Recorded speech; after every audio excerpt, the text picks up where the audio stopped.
बात करेंगे ईज़ माई ट्रिप के बारे में। चलिए ईज़ माई ट्रिप के बिज़नेस के बारे में सबसे पहले देखते हैं कि ईज़ माई ट्रिप का बिज़नेस क्या है।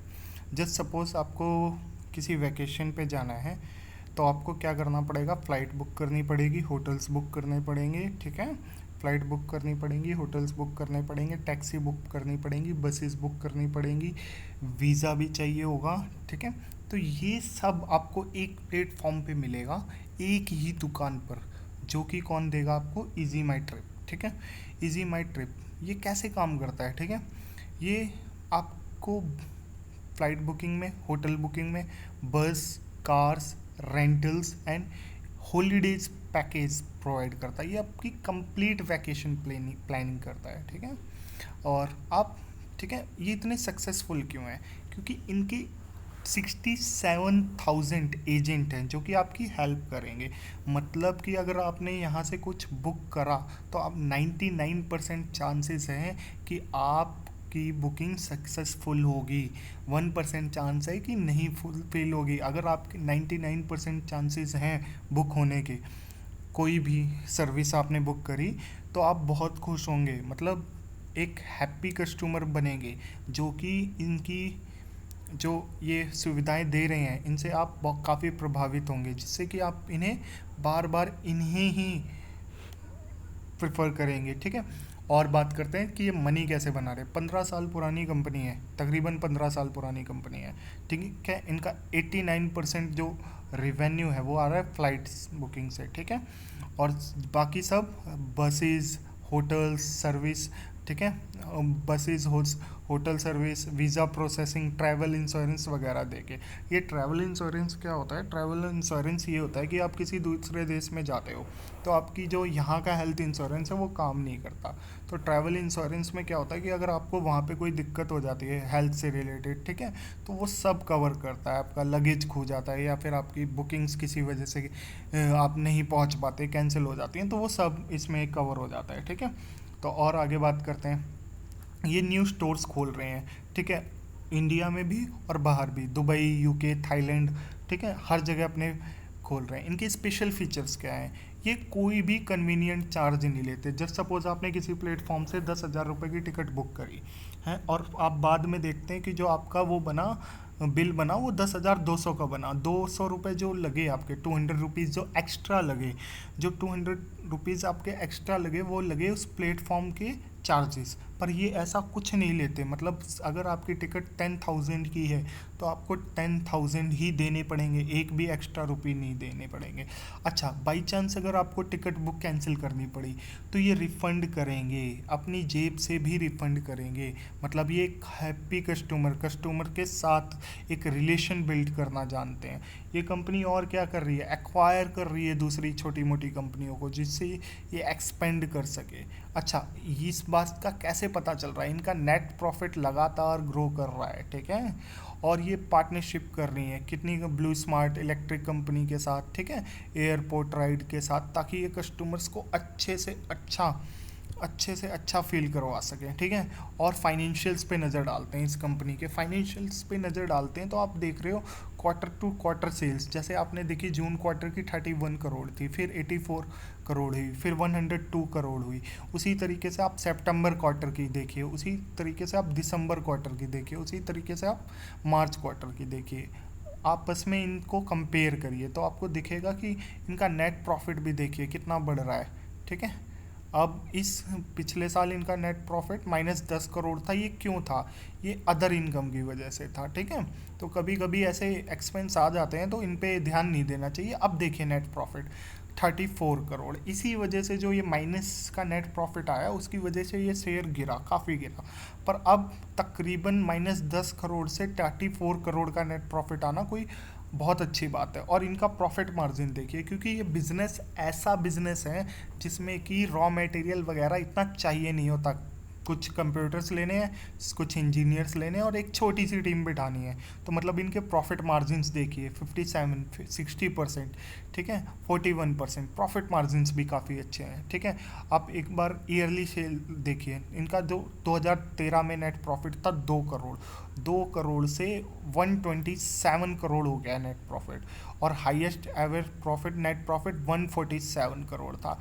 अभी तो इस ईयर के रिजल्ट आए भी नहीं है सही से, ठीक है, अभी कुछ क्वार्टर्स के रिजल्ट रह गए हैं, तो आप पाएंगे क्या पता 147 करोड़ से भी ज़्यादा का नेट प्रॉफिट आए। और जैसे जैसे लोगों की पर कैपिटा इनकम बढ़ेगी वैसे वैसे लोग बाहर घूमने जाएंगे, क्योंकि जैसे जैसे हमारी पर कैपिटा इनकम बढ़ती है वैसे वैसे हम और एक्सपेंस करते हैं। तो इस कंपनी का पर कैपिटा इनकम बढ़ने से भी रिलेशन है कि अगर पर कैपिटा इनकम बढ़ेगी तो लोग बाहर भी घूमने जाएंगे और इसकी सेल्स और बढ़ेगी। तो अभी तो इंडिया के लोगों ने ज़्यादा घूमना चालू ही नहीं करा, क्योंकि अभी इतनी अर्निंग नहीं है।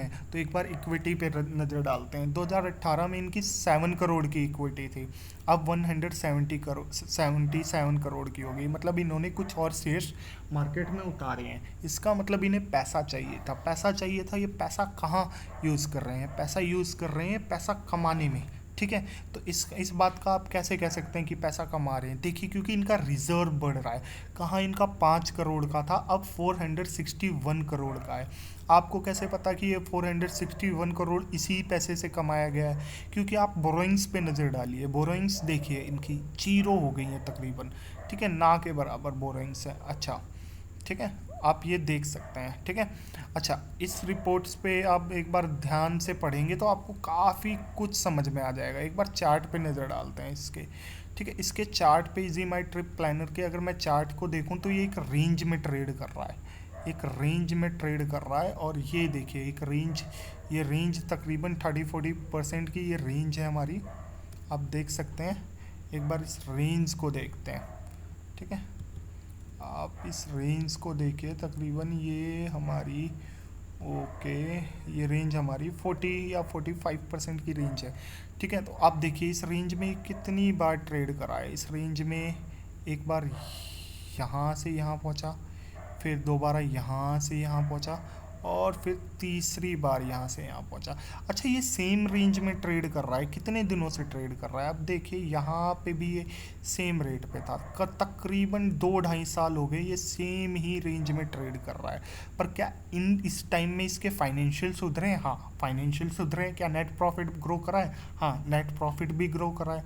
अच्छा, और दिखाता हूँ मैं आपको एक, अगर मैं एक ट्रेंड लाइन ड्रॉ करूं तो ये ट्रेंड लाइन का बार बार रेजिस्टेंस ले रहा है, इस ट्रेंड लाइन का देखिए, ठीक है। और क्या, और दिखाता हूँ मैं आपको, अगर मूविंग एवरेज के हिसाब से दिखाऊं तो मूविंग एवरेज के हिसाब से भी ये 200 डे मूविंग एवरेज के पास ट्रेड कर रहा है, जिससे ही इसकी अंडर वैल्यूएशन पता चलती है। जो ब्लैक कलर का मूविंग एवरेज है ये 200 डे मूविंग एवरेज है, और सारे मूविंग एवरेज एक जगह आ रखे हैं, मतलब शेयर की अच्छी वैल्यूएशन है।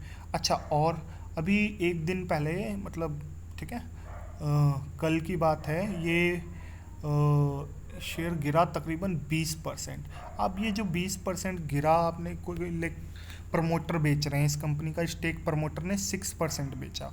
तो क्यों बेचा? आपने उनका इंटरव्यू सुनिएगा CNBC आवाज़ पे, उन्होंने कहा कि हमें एक बड़े इन्वेस्टर को पैसा चाहिए था, मतलब काफ़ी बड़ा स्टॉक चाहिए, पार्ट चाहिए था हमारी कंपनी का, तो उन्होंने इस वजह से बेचा क्योंकि मार्केट में इतने शेयर थे नहीं, ठीक है। और कंपनी इस पैसे का, जो इन्होंने शेयर्स बेचे 6%, तकरीबन 266 करोड़ के अप्रॉक्स के शेयर थे, जिस पैसे का ये इस्तेमाल करेंगे अपने बिजनेस को एक्सपेंड करने में। अच्छा, अगर प्रमोटर ने इतने सारे शेयर बेचे तो किसी ने खरीदे भी होंगे, क्योंकि जब तक सेलर है तब तक बायर भी होगा।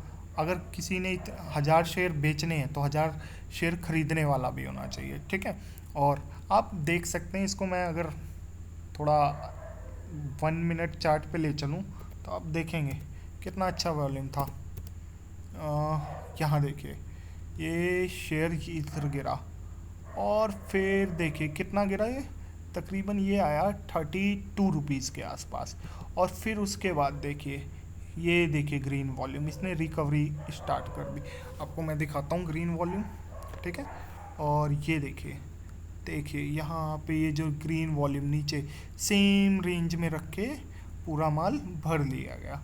तो कंपनी के फाइनेंशियल्स अच्छे हैं, चार्ट पैटर्न्स अच्छे हैं, कंपनी इम्प्रूव करेगी, कंपनी का बिजनेस भी इम्प्रूव करेगा, ठीक है। तो ये कोई बाय सेल रिकमेंडेशन नहीं है, कृपया इसे सीरियस स्टडी पर्पस से ही लीजिएगा, ठीक है। मैं आपको स्टडी कैसी करनी है वही बता रहा हूँ, कोई ये मैं आपको टिप नहीं दे रहा, ठीक है। ये डायरेक्टली इनडायरेक्टली कोई रिकमेंडेशन नहीं है। और कभी भी मार्केट में 5% से ज़्यादा एक शेयर में नहीं डालना चाहिए, ठीक है। तो थैंक यू।